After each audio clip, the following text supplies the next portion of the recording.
في الفيديو ده هتعرف ازاي كل ما تغير وتختار كود موظف من الدروب ليست داون دي تلاقي داتا الموظف بتتغير اوتوماتيك. تابع معايا. تمام، احنا دلوقتي قدامنا شيت بداتا الموظفين عباره عن كود الموظف، اسم الموظف، الفرع بتاعه، والاداره، والوظيفه بتاعه الموظف، وتاريخ التعيين، والبيزك سالاري او المرتب الاساسي، والستيتس بتاعته هل هو اكتف او استقاله. احنا عايزين بقى لما نحط الاسم او رقم الموظف في الدروب ليست داون دي يظهر لنا ايه الداتا بتاعت الموظف اوتوماتيك زي كده. هنشتغل ازاي؟ تمام، اول حاجه محتاجين نعملوها نعمل دروب داون ليست هنا بالاكواد بتاعه الموظفين اللي عندنا. هنعملها ازاي؟ هنيجي على السيل دي وبعد كده هندوس على داتا وبعد كده هنيجي على الدروب ليست داون دي وهنختار من allow. هنا هنختار ليست وهنيجي عند السورس ونختار الرينج بتاعنا اللي هو من كود الموظف 1000 لواحد، وهنعمل شيفت وكنترول وسهم تحت كده. عملنا سيلكشن بطريقه سريعه لحد كود الموظف اللي هو 1050 وهندوس اوكي. هنطلع فوق هنلاقي بقى في عندنا دروب داون ليست كده بالاكواد بتاعه الموظفين.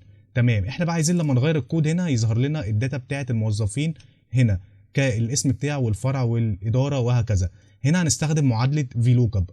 معادله VLOOKUP بتعمل معادله بحثيه، معادله من الدوال البحثيه تشتغل على البحث العمودي. هنعملوها ازاي؟ هنيجي في السيل دي وهنيجي نكتب ايكوال ونكتب اسم المعادله VLOOKUP. دبل كليك على اسم المعادله.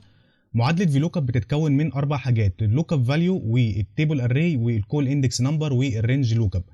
اللوك اب فاليو دي هنا هو بيقول لي انت بتدور على ايه. هقول له انا بدور على الكود بتاع الموظف اللي هو في السيل دي. بس هنا هنعمل تثبيت للسيل دي علشان ما ينزلش في الرينج معانا تاني. فلو من الكيبورد هتدوس على F4 ولو من اللابتوب هتدوس على زرار FN مع F4. كده احنا عملنا تثبيت للمعادلة. تمام، وبعدين هنعمل كوما. وهنا بيقول لي التيبل اري. التيبل اري انت بتدور عليه فين؟ انا بدور على الكود بتاع الموظف ده في الجدول اللي قدامي ده. فهبتدي اختار من الجدول هنا كود الموظف برضو وهمشي كده. وطول ما انا بمشي هو بيعد لي الكولم. هنا 2، هنا الكولم 3، هنا الكولم 4 اللي هو 4C 5C وهكذا. وهختار الجدول كله كده وبعد كده برضو هنثبتوه من اللابتوب FN مع F4 ولو من الكيبورد هتدوس على F4 بس. وبعدين هعمل كوما. بيقول لي انا لو دورت لك على الكود ده في الجدول ده انت عايز النتيجه ايه اللي هو الكول اندكس نمبر. هقول له انا عايز انا عايز الامبلوي نيم اللي هو الاسم بتاع الموظف اللي هو موجود في العمود رقم 2 اللي ده 1 ودي ده 2. فهختار هنا رقم 2 وبعدين هعمل كوما. هنا بيقول لي عايز الحاجه اكزاكت ماتش يعني بالظبط، فهي فولس او ترو. فاحنا بنختارها فولس علشان ما يجيبليش قيم تقريبيه، او ممكن ندوس على 0 وبعدين هعمل شيفت 0 عشان اقفل المعادله وبعد كده هدوس انتر. تمام، فظهر لي هنا ان 1013 الكود بتاعه او اسم الموظف ده ياسمين توفيق. تمام، فاحنا هننزل هنا ونشد المعادله الرينج بتاعنا. فاحنا هنا ممكن نختار الكود الموظف اللي هو 1001 عشان يبقى القيمه قدامه. تمام، فهنا 1001 قدامه هنا اسم الموظف رانيا ابراهيم. فهنا تمام رانيا ابراهيم. بس لما شديت المعادله انا عايز اجيب الفرع والاداره والجوب تايتل وهكذا. هنعمل ايه؟ الفكره هنا اللي احنا هنا اخترنا رقم 2 يعني موجود هنا في المعادله رقم 2 اللي هو العمود الثاني. لو نزلنا هنا هنلاقي برده هنا العمود الثاني. فاحنا محتاجين ان البرانش موجود في العمود رقم 3 اللي هو 1 2 3. فهبتدي هنا اجي في البرانش واعمل ان ده رقم هات لي القيمه رقم العمود رقم 3.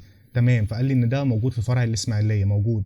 تمام مظبوط، يبقى 1001 رانيا ابراهيم موجوده في فرع الاسماعيليه. طيب الديبارتمنت موجوده في العمود رقم 4. فابتدي اغير كده الارقام. فهنا اعملها رقم 4 وبعد كده اللي تحتها اعملها رقم 5 واللي تحتها اعملها رقم 6 واللي تحتها 7 واللي تحتها 8.